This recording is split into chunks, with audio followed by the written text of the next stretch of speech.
Yo, ungabva nyatsotsamwira kurambwa shuwa usadaro. Hazvinazvo basa Bestie. Ini ndakagara ndakuudza kuti mufeso yaakudhisevhei imimi nenharo dzako ndakazishaura kuti dzadzitombori pakuti chiishamwa apa wachadirwa rafu amanaka but Bestie ini ndaisambokudaroi mazvinzwa. Serious?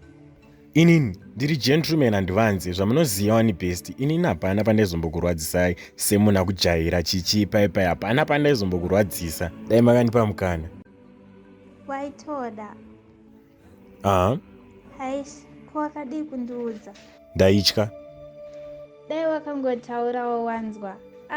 Haya mawani asi moyo waida asi zvainetsa manje Bestie nemunhu wenyu waya maitwa ngemutori mudatoroorana mheno handiti kuti ndizvete Bestie wako wanga wandiramba here paipe indawo kutanga kukanganwa seiko hapana pandingambokurambe shawa zvinzwa ndichatonoroora ndobva ndabvisa mari yese twatagara mupalani. Ayewa kukana ndisiri kuda.